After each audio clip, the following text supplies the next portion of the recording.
Hello and welcome to Post Games, a podcast about why and how we love video games. I am your host, Chris Plant, and I am so happy to have you here. It is spooky season, so that might be why I have been thinking a lot about a short horror story from 120 years ago. In the fall of 1902, the magazine Harper's Monthly published The Monkey's Paw by English author W.W. Jacobs. Now, you might not have read the original work, but you have undoubtedly seen the countless parodies and ripoffs, whether it's from The Simpsons, or Alfred Hitchcock Presents, or this year's ultra-gory horror film, The Monkey. Every Monkey's Paw story shares a basic structure. There's a powerful, cursed object that will grant wishes, but, importantly, each wish will come at a terrible and often ironic cost. In the original story, an older man named Mr. White acquires the monkey's paw and, being warned of its curse, chooses not to make a wish. You see, Mr. White realizes he actually has a pretty nice life living with his wife and his older son. Does he really need much more? And yet, one thing begins to gnaw at him: his mortgage. See, for £200, he would be able to pay that mortgage off, and he wouldn't have to be worrying about debt anymore. And so, against the proper warning, he makes a wish for £200, no more, no less. The monkey's paw curls, slithering in his hand, he drops to the floor, and nothing happens at all. That night, nothing happens. They go to bed, they wake up, nothing happens. Pretty typical day. His son Herbert, he goes to work, they live their life, and then knock knock at the end of the day. Well, it's not Herbert, it's Herbert's employer. You see, there was an accident at work, one that horribly maimed and killed their child, Herbert. Their son's employer have visited for two reasons. One, to deliver this news, and two, to deliver a bereavement payment of £200. The Monkey's Paw began its life warning readers about the dangers that come with wanting more than you need. But like all art, its message and its function have evolved through many years. And now this humble story that was more or less unceremoniously published in a magazine of which few original copies remain gets at the true cost of modern comfort. Yes, that is my claim. The Monkey's Paw is the story of what it is to be alive in 2025. Want a piece of glass that fits in your pocket and contains all of the world's information, past and present? Want to find the love of your life by swiping left and right with your thumb? Want to never be bored again? Well, we have it all, and yet all of it feels, well, a little cursed. Or maybe a lot of cursed. Post Games, of course, is a show about why and how we love video games, so this particular look at the Monkey's Paw will be about that. Each week, for the past 20 or so episodes, I have felt the conversation circling the hobby's wishes as if they were made on a monkey's paw. I want more games to play than I could ever have time for. I want them to be so cheap or even free. And I want to be able to play them wherever and whenever I want. And if you're making games, well, you want that to be easy too. In fact, it shouldn't cost anything, and you should be able to sell games wherever you want. These are all amazing wishes. And yet they have led us to a very strange outcome. Over the next 2 episodes, we will learn why we are suddenly drowning in video games, and what both players and creators have already begun to do to adapt. This week on Post Games, the too many games problem. Bloomberg reporter and Triple Click host Jason Schreier joins me to explain how the video game business is battling its own abundance. Act 1, Heaven for Gamers. Act 2, Hell for Game Makers. A special Patreon bonus, Jason Schreier is one of the few reporters at a mainstream publication. So we have a chat about mainstream video coverage. If you've ever wondered, hey, why don't I see a lot of this stuff in the New York Times? They cover movies and TV, or in your favorite magazine, or in pretty much anything. Well, Jason has some answers. And, of course, Act 3, the news of the week. Before we go any further, this is just a quick reminder to you that if you like the show, please leave a review on Apple or Spotify. Please just recommend it to a friend. All of those things go so far in keeping this show healthy and alive. I super appreciate it. But I won't hold you any longer. We have roughly 5 million video games to get to, and we'll do it right after this break. It is a new year and you want to eat better, but you still have no time to work with. You have no energy. You have so much going on in your life. Oh, what do? You do Factor. 2 minutes, real food, and you are done. You're not failing at eating healthy. You're failing at having 3 extra hours in every night. You're failing at not being a chef and wanting to do cleanup. Factor takes care of that. It has delicious food that is good for you. You got lean proteins, colorful veggies, whole food ingredients, and none of the yucky stuff, no refined sugars, no artificial sweeteners. It will offer you whatever you need to match your lifestyle. For me, Mediterranean diet, it really works well. But maybe you need something else, like a high-protein diet or GLP-1 support or ready-to-eat salads. Whatever it is, Factor wants to meet you on your page. Always fresh, never frozen, and like I said, ready in 2 minutes with no prep, no cleanup. Just chill. I use Factor. I think that you should too. Head to factormeals.com/postgames, 50 off, and use code postgames50 off to get 50% off your first Factor box, plus free breakfast for a year. Offer only valid for new Factor customers with code and qualifying auto-renewing subscriptions purchase. Make healthier eating easy with Factor.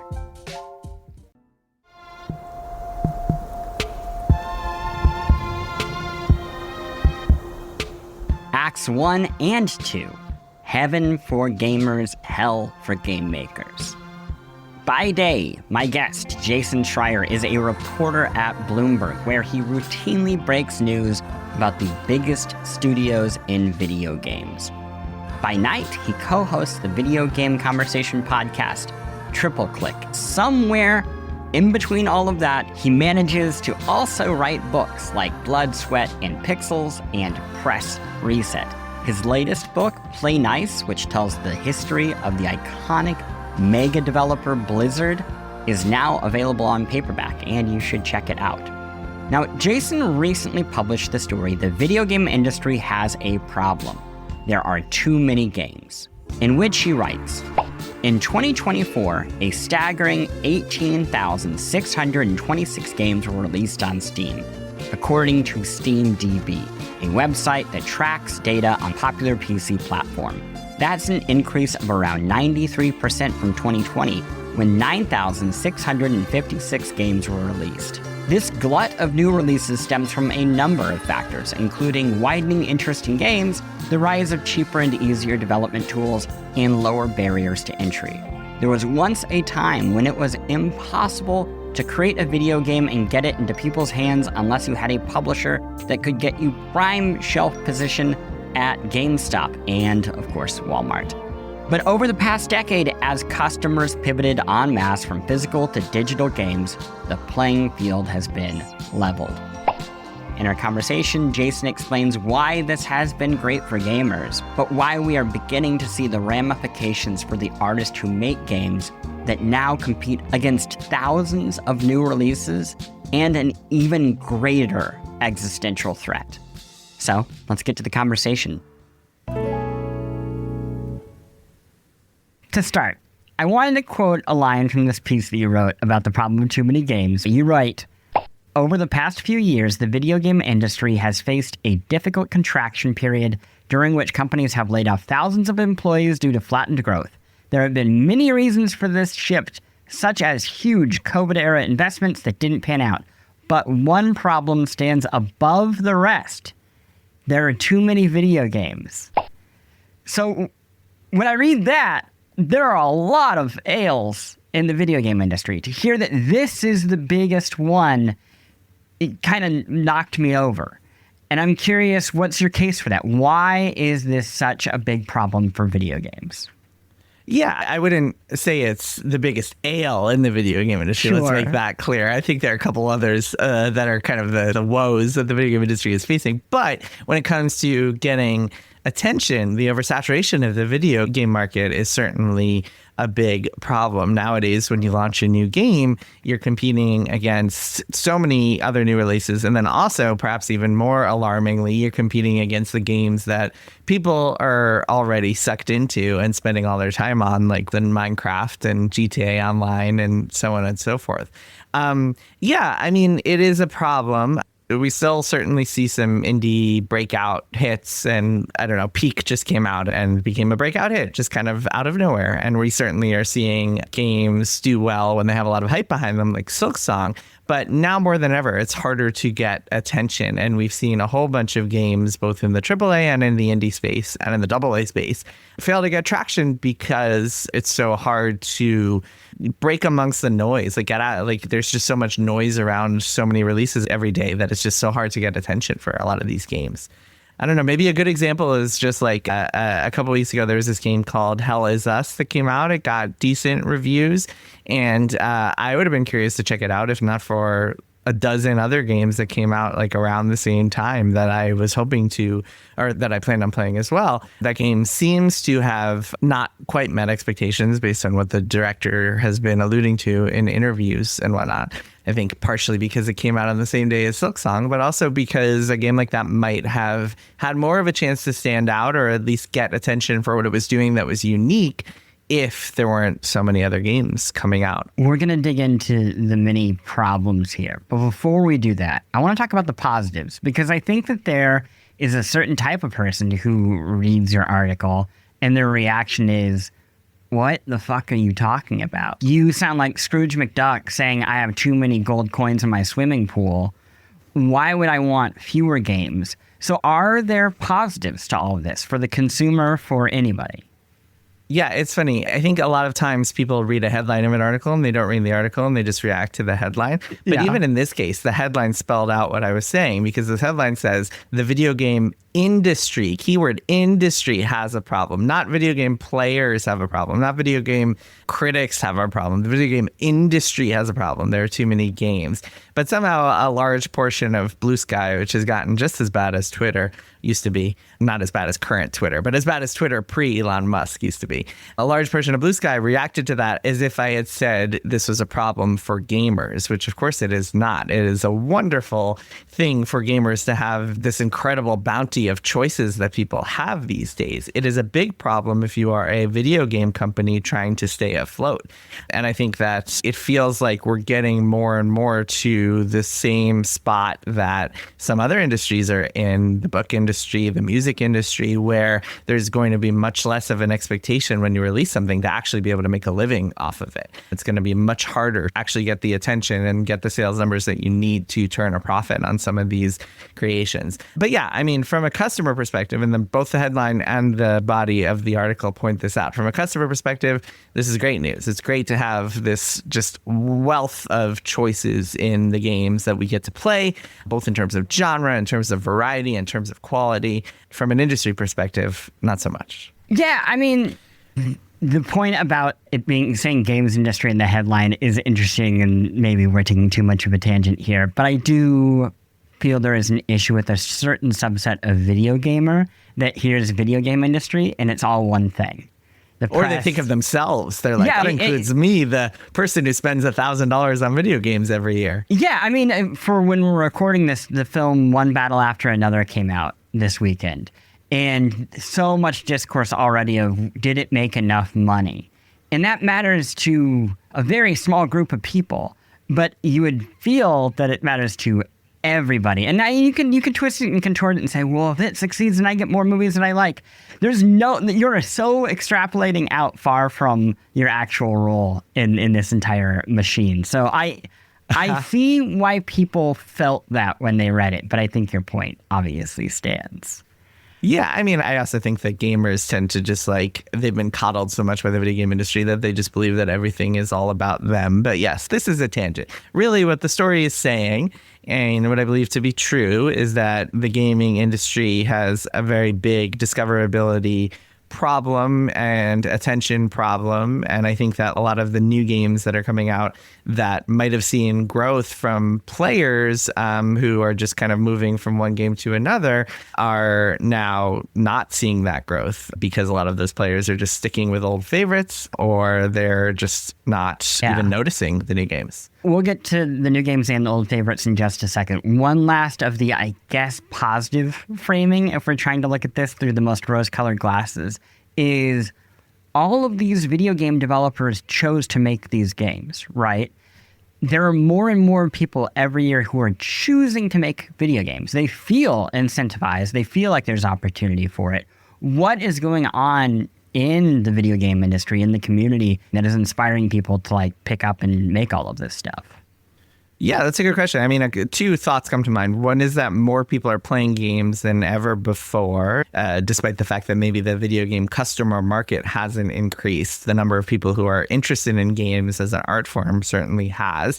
And a lot of people just kind of are interested in creating art, especially during a time that is really difficult for a lot of people. People tend to find solace in creating things. But the other thing, and this I think is much more of an answer to your question, is that video game development tools have really been democratized. It's easier than ever to create a game by downloading Unity or Game Maker or even Unreal if you're really hardcore, or going into Roblox and making something. It's easier than ever to make a game. There have been some stories in recent years about solo developers, people who really just were able to create things by themselves. And sometimes they're even actually solo developers and not solo developers with 1,000 of their friends.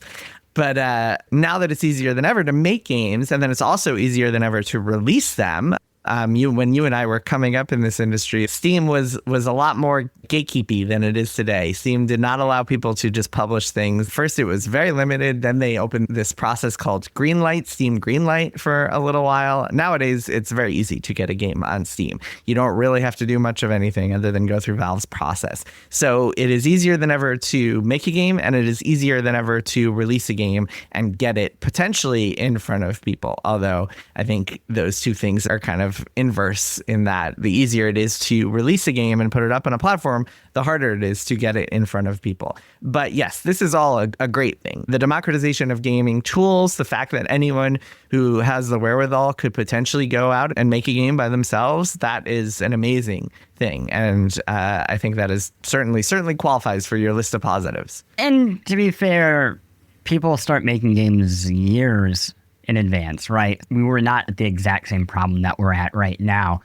So let's dig into the problem we're at right now. You mentioned the audience, that everybody plays games. In theory, supply and demand, if there's massive growing supply, that's not a huge issue if there's also massive growing demand. But is that what we're seeing? Yeah, I mean, the issue is that a lot of those people, especially younger people, are not going on Steam and playing the new releases. They're not going to the PlayStation Store and buying Ghosts of Yotei or whatever. They are going on Roblox and playing Roblox. And that is what they see as games, is whatever they get on Roblox, whatever their friends are playing on Roblox. And you could look at the numbers. I mean, I don't know if you're familiar with Grow a Garden, but that was a game that was released on Roblox earlier this year and broke the concurrent record for all-time number of people who were playing a game at once. They had roughly 30 million people playing that game at once, which is an astronomical number. I mean, for perspective, that's very close to the number of total concurrent Steam users, record number of Steam users that have ever been playing on all of Steam at the same time. So what you have is, again, especially younger demographics, you have a lot of people who are really into games, but their definition of a game is much different than you or I's. Like, we think of games as things we're playing on the PC, things we're playing on the consoles, things that are coming out all the time. They think of games as whatever's on Roblox, or just playing GTA Online with their buddies, playing Minecraft with their buddies. So that audience is growing and growing immensely. It's just that it's their playing habits and spending habits are not exactly what the big gaming companies would like them to be. And once again, I feel like I have to add this caveat all the time. I am talking about this and looking at this from a video game industry perspective, from the perspective of the people who are running these big companies or even smaller companies and trying to get attention, not from a player perspective. From a player perspective is a totally different conversation. Yeah. So let's dig into it from those perspectives of the big company, of the indie studio. This fall, Electronic Arts plans to release Battlefield 6. There was this report from Ars Technica that suggested that EA has an internal goal of 100 million players for Battlefield 6. How does a company like EA plan to reach that audience when they're competing against countless other games, new and old and user-generated? Yeah, I mean, I think there was a little bit of misreporting around that. I don't remember the exact specifics, but when something like that is talking about 100 million players, presumably it is talking about the free-to-play component of Battlefield 6, their Battle Royale mode. And I think 100 million would be comparable to their biggest competitor, which is Call of Duty Warzone, which I believe hit 100 million players at some point or another. Certainly in the tens of millions of people. And free-to-play, which is a whole other part of this conversation, the player numbers are totally different than sales numbers. So the number of copies they sell of Battlefield 6 will not be anywhere close to 100 million. I think they'll be thrilled if they hit 15, 20 million copies of Battlefield 6. And that's how you get to those people. I mean, you have your game on phones, you try to reach that same audience that has gotten into Call of Duty Warzone. Maybe you peel off some Fortnite players, some PUBG players, PlayerUnknown's Battleground players, and you tap into that audience, which is significant. And a lot of those people are single game players. A lot of those people are just playing what their friends play. They're playing it every night. They're playing it on their phone, on their way to school, on the subway, on the train, wherever. I've seen several times while traveling for work, I've seen people playing Fortnite on their phones at the airport. And my most recent trip to LA for Summer Games Fest a couple of months ago, a large group of people next to me was all just crowding around a phone playing Grove Garden. So there you go. And so that audience definitely exists, and it's definitely possible for a free-to-play game to reach them. It's just you have to be able to market on the scale that EA can with a Battlefield game. Their marketing budget for that game is likely well into the nine figures. So you can reach those people, you can hit those numbers, but you pretty much have to be one of a few games that can afford to do it. Let's take a quick break, and we will come back in just a moment.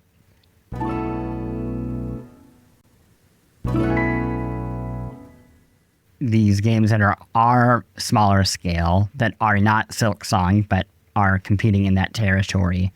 How do you see these smaller studios, I guess, kind of reacting to this problem over the next few years? Because right now, you know, we see people just moving out of the way of a Silksong. That's a strategy. But I imagine there's a lot of shifts that need to happen for an indie publisher or indie studio between now and, 2029.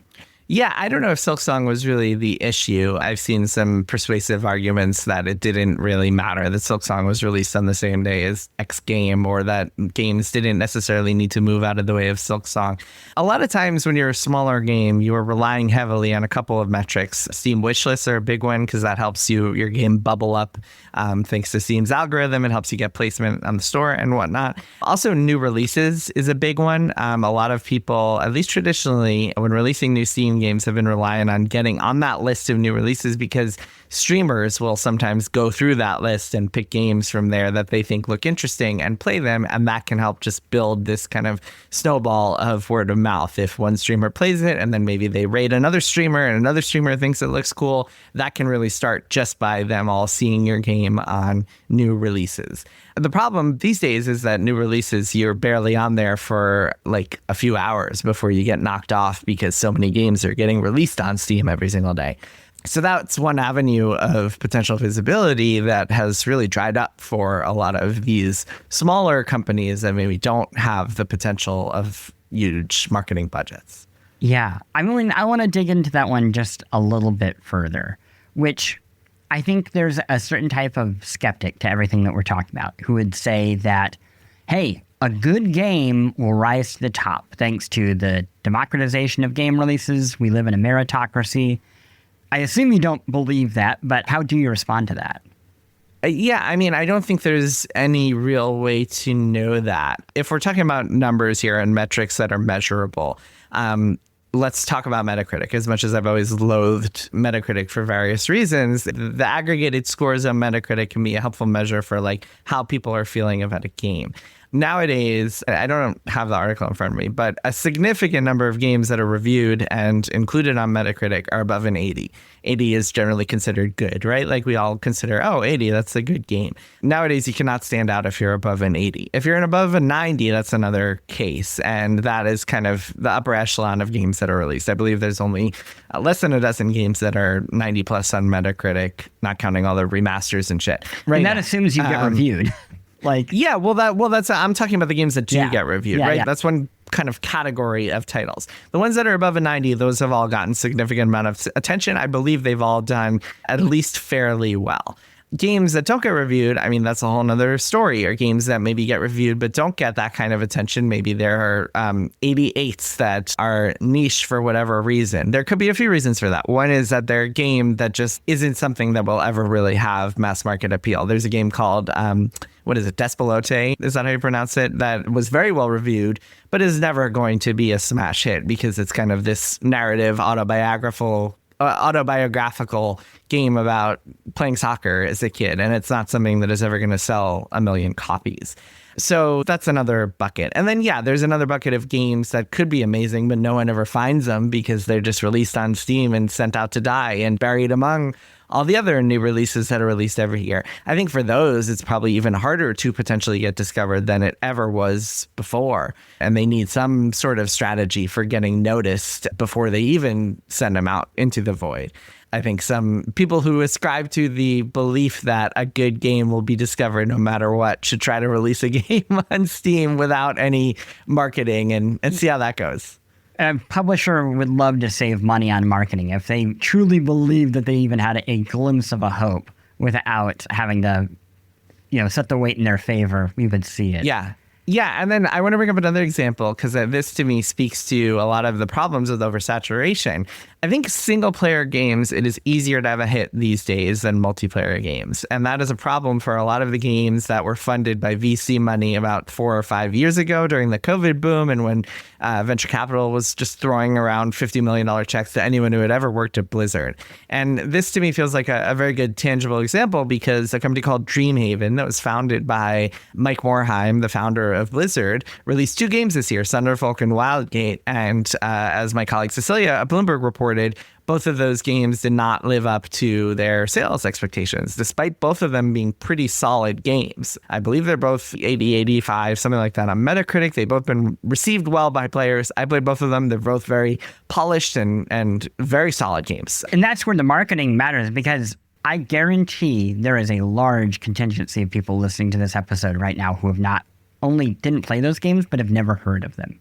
Yes, and they were marketed. I mean, they got advertisements. Thunderfolk, I believe, had a whole big promotion with Critical Role. Wildgate, I saw various ads and promotions on different areas. It's just that releasing a new multiplayer game in 2025 is just impossible because you're competing against all these other multiplayer games, including the ones that already exist. And I think that the main reason that those games just didn't get any traction is because it's so hard to peel people away from the shooters or the multiplayer games that they're already playing unless they know that something is going to be a guaranteed hit or unless something has gone viral because it's hilarious and memeable or whatever. Nowadays, releasing a very polished multiplayer game is just not enough. Sure, you could argue that maybe they should have had bigger marketing budgets. I don't know. I mean, when it comes to marketing, it's very difficult to reach people and there's a million avenues and a million ways to potentially reach people and nobody really knows the right way to do that. But in the case of those 2 games, I think that the thing that really doomed them was releasing into an oversaturated marketplace. I want to talk a little bit more about user-generated content because it is the thing that puts my stomach into the tightest knot. And that's even when you consider other stats that you can hear, which is if you're just talking about new games, 8% of player times went into games released in the last 2 years. That's a stat from Newzoo, which went around earlier this year. But even putting all that aside, and we just talk about user-generated content, how do people compete against it? And I'll pull back just very briefly to something that I think is very personal to us, which is you see all these critic jobs getting removed, not just game critics, but film, theater, whatever critic jobs getting removed across the media. And people say, oh, there's no more criticism anymore. To which I would say, have you been on Letterboxd? There's more criticism than ever before. You can find more writers. You can find people getting paid with Patreons. You can find podcasts. It is happening, but it's happening on, at first, a user-generated level. And now I look at Roblox and I see some version of that. Is that an existential threat? Like, how big is the threat of these platforms to video games 10 years from now when the player base is just accustomed to playing this sort of stuff? It's hard to say. I don't really know what it's going to be like when the demographic that is currently playing Roblox kind of ages out of it. Will they age out of it? Will they keep playing Roblox forever, or will they move to other types of games? It's really hard to know, because I think people who are in their 30s or 40s or even 20s now mostly grew up playing more kind of one-time games or product games as opposed to service games you buy and you play, and maybe you play for a while with your friends and then you move on to the next thing. It will be interesting to see what those habits look like. That said, I mean, this idea of user-generated content just kind of replacing or making professional content go the way of the dodo, I don't really see that happening in the same way that like self-published books on Amazon have not killed the book publishing industry. I think that there are a few things. First of all, I think when you buy a game and it's made by professionals, there's a certain bar of quality and polish that you can expect. And if that's not hit, people will let you know about it. You will learn about it. And that company will probably have some struggles these days, now more important than ever. You're also looking for something that you can't get anywhere else. And I think that is really the way to success in making games and making books and making music and doing criticism or journalism or whatever. It's you really have to create a product for someone that gives them value, that makes them feel like, oh, okay, I'm not going to be able to get this on Letterboxd. I'm not going to be able to get this on Roblox. I'm not going to be able to get this on my forums where I'm reading gaming news. And that is really the only way that people can stand out. And that's, of course, much easier said than done. Like, I don't know. I mean, Silksong just came out. That game I felt like was a masterpiece. That is not something that could just be created in Roblox, or if it is, I haven't seen it. And so I think that what we're going to see is maybe it's going to be tougher and tougher to have a job in the video game industry. Maybe it's going to be tougher to make something that stands out and sells as many copies as Silksong has, reaches as many people as Silksong has, because there's so much more competition. But I think it's still going to be doable. It's just going to move into kind of a different sort of world. And we're already seeing this. I mean, as we're recording this, it was just announced this morning that EA is getting bought by this consortium of private investors. It's going to be taken private. The future of EA is going to look very different than the present does. I think we're going to start seeing a very different video game industry in the next few years. Yeah. To put a bow on this section, historically, we look back, we say we have too many games, and we think of the video game crash of the early 1980s, right? What is different about this go-around of too many video games from that? Yeah, I mean, my understanding is that in 1983, when the video game industry crashed, a large reason for that was because the market was just getting flooded with cheaply made, kind of low quality games. There are a lot of stories about E.T., most infamously for the Atari. And it was really, after that happened, and Nintendo helped revive the living room console market, at least here in the US. I'm talking about the US only here. It was really, there was the whole Nintendo gold seal of quality, right? Like you got a Nintendo game and you could feel like, oh, okay, this is a professional level game. This is like at least quality bar that I can expect most of the time, at least. I mean, there were some clunkers on the Nintendo too. But nowadays it's very different. Nowadays there's like a glut of games and a lot of them are pretty good. I think nobody has any shortage of good games to play There's not an issue of, oh my God, every game I'm playing on Steam these days is shitty. I think that along with the democratization of video game tools has come a lot more understanding of how to make games and make them in really interesting and creative and polished ways. What I'm hearing here is when I go on Blue Sky and I hear that video games are dead, it might be a little overstated. I think the video game industry as we know it today might not be around for much longer. It might have a very different look in a few years.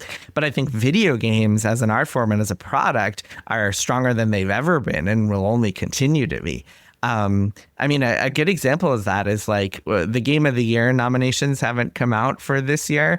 But if you look at Metacritic right now, the top 6, if we were to pick our Game of the Year nominations, what we thought would be nominated as the 6 best games of the year at the Game Awards in December. And if we picked the 6 highest rated games on Metacritic right now, 5 of the 6 are independently developed. Hades 2, Clair Obscur, Blueprints, Hollow Knight Silksong, and Split Fiction, which is published by EA but made by an independent studio, which I think speaks to the position that the video game industry is in right now, where a lot of the creativity and innovation and quality is not coming from the big companies in a way that it used to be. It used to be that pretty much every highest rated game of the year was made from an EA or Ubisoft or an Activision or Square Enix or another big AAA publicly traded mega budget company. That has changed. And I think that is the sea change we're going to see moving forward as these big companies contract and consolidate and find ways to navigate this increasingly untenable industry. One main reason for that is the oversaturation of the marketplace.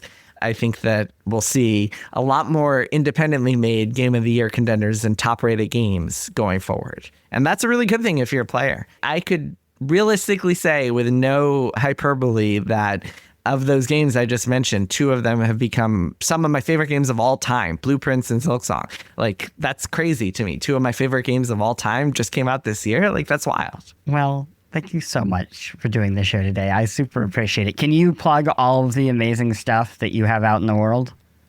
Yeah, well, my newish book, Play Nice, The Rise, Fall, and Future of Blizzard Entertainment, the paperback edition, I believe will have just come out by the time this airs. October 7th, it is out. So that's pretty cool. If you want to, if you've been holding out because you're like, man, this fancy hardcover is not for me, check out the paperback version of Play Nice. And of course, you can find me on TripleClick, where I promise I'm not this negative always. You want some positivity, get me talking about Blueprints, man. I love it. Thank you so much. I will see you in the real world in a few days. Yeah. Oh, I'm excited.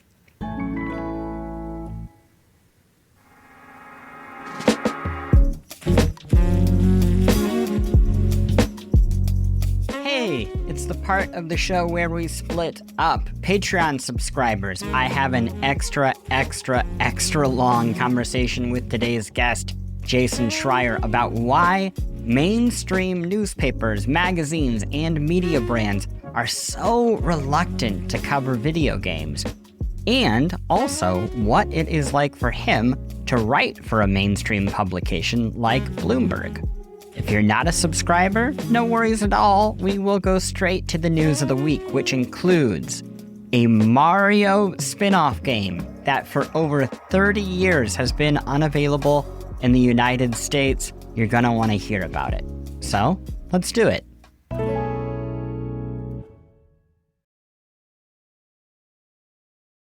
Act 3, the news of the week. Nintendo released its own version of an animated Pixar short, and it didn't explain why, at least at first.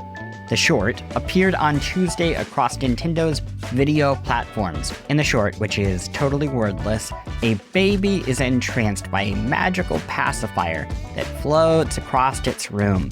The adorable little booger crawls in pursuit of the pink plastic bauble as it zips around the furniture and into the air. And then, just as the toddler takes their very first confident steps to catch their plastic prey, their mom opens the nursery door, catching not the magic of a floating pacifier, but that of her own child. It's very sweet. Fans speculated for about 24 hours that the short could be a teaser for next year's Super Mario Galaxy movie. The kid's blonde hair, and the ocean fuzz blue onesie resembled maybe a little Rosalina. Others wondered if the teaser was, perhaps, a hint of a new Pikmin game. Maybe this invisible little binky was being carried around by those critters and we just couldn't see them. I, personally, and assuredly wrongly, hoped it would be kind of like a continuation of Nintendogs. Not about dogs or cats, but Nintendo babies. And maybe we would just move a little floating binky around. Perhaps we are the invisible creature all along. Well, as usual, the simplest answer is often the right one. A day later, Nintendo released the exact same animated short, but this time, little Pikmin, red, blue, green, yellow, were carrying the binky across the room. It became even more adorably slapstick than before. So what is this? Is it an ad for Pikmin? Is it just a way of letting people know that there are parental controls on the Nintendo Switch too, which was linked on the YouTube video? Is it a clue of something else? I don't know. I mean, a game makes the most sense, right? Next year is Pikmin's 25th anniversary, but it could be a movie or a TV show, or it could just be a one-off web short. Nintendo has made a variety of Pikmin shorts over the years. Despite the game's relatively modest popularity compared to, Mario and Zelda, Pikmin is a personal favorite of the legendary designer Shigeru Miyamoto. In an interview as recent as May with IGN, Miyamoto said of the series, "Going back to Pikmin, I really appreciate you bringing it up. I spent a lot of time the past 5-6 years really wanting to grow Pikmin. I wanted to see if there's other ways that we can have people engage and get to know Pikmin that's outside of the population that plays video games."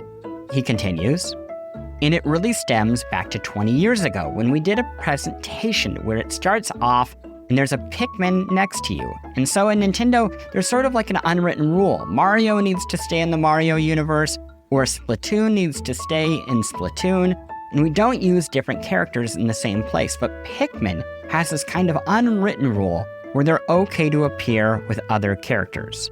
I think Pikmin has a lot of potential to be used in many different occasions.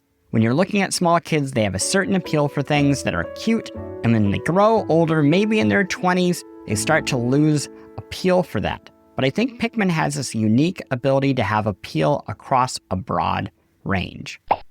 So maybe all of the above. Maybe it's a movie, TV show. Maybe there's Pikmin in Super Mario Galaxy, the movie. It can be anything and everything. It just seems like Miyamoto wants to make sure Pikmin's somewhere. What else happened this week? Electronic Arts released Battlefield 6. Now, throughout the year, EA's future seemed to hinge in part on the success of their latest big bet, a game that they hope won't just revive the Battlefield franchise, but seriously compete with ongoing games like Call of Duty Warzone and Fortnite. How much their future hinges on the success of this game now is less clear, considering it is now under active acquisition by private equity and the Saudi Arabia Investment Fund, as we talked about last week. Now, the game itself, initial reactions, they're positive. The title has an 84 on Metacritic. That is the highest score in the series since 2016's Battlefield 1, which is not to be confused with the first Battlefield game, Battlefield 1942, released in 2002. Video games. Speaking of big bets from big publishers, friend of the show Stephen Totilo broke news in the newsletter GameFile that last year, Ubisoft canceled an Assassin's Creed game set in the Reconstruction period following the American Civil War. Totilo writes, "In this Reconstruction-era Assassin's Creed, gamers would play as a black man who had been formerly enslaved in the South and moved west to start a new life. Recruited by the series' assassins, he would return to the South to fight for justice in a conflict that would, among other things, see him confront the emergence of the Ku Klux Klan." Totilo continues, 3 sources told GameFile that word filtered through the company last July that management in Paris had stopped development of the game for 2 reasons. 1. Online backlash that spring to the reveal of Yasuke, a historically inspired black samurai, as a protagonist in the company's then upcoming Assassin's Creed Shadows. And 2. Concern that the political climate in the United States was becoming increasingly tense. You can find a link to the full story in the show notes, and you should give it a read. And lastly, because I always end on some good news just for you, American gamers can now play a Mario spin-off long limited to Japan. Originally released in 1993, the puzzle platformer Mario and Wario is now available on Nintendo Online. The game actually required the SNES mouse, so Switch 2 owners will finally have a reason to use the new hardware's most quirky feature. It also sounds like you can plug a USB mouse into the Nintendo Switch 1 to make that work. I don't know about that. But anyway, that is the news of the week.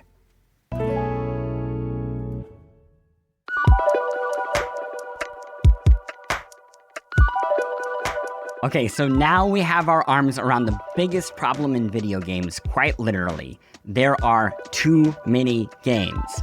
Next week, we will learn how gamers and game makers have already begun to adapt to this new world.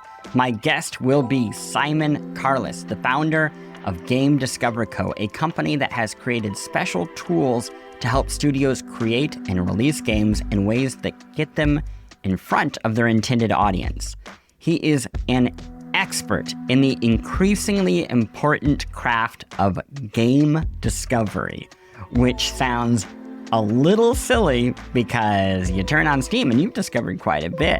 But have you discovered what's right for you?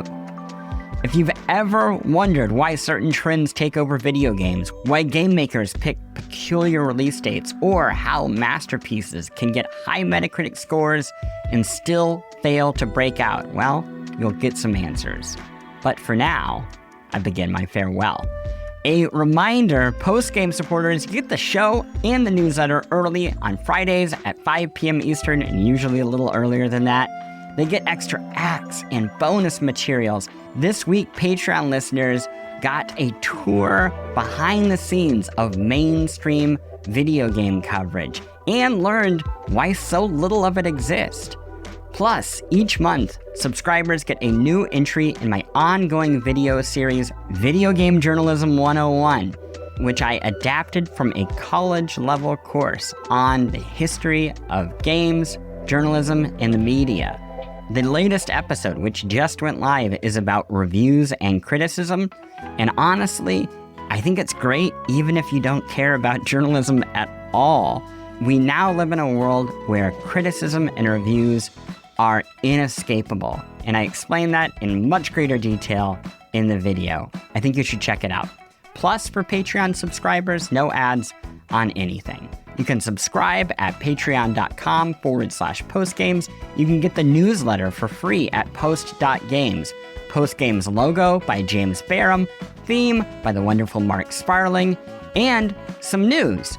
I am now doing speaking engagements. So if your company or university want to learn how video games are becoming the dominant form of popular culture, shoot me a note at chris@post.games, and I will put you in touch with my booking agency.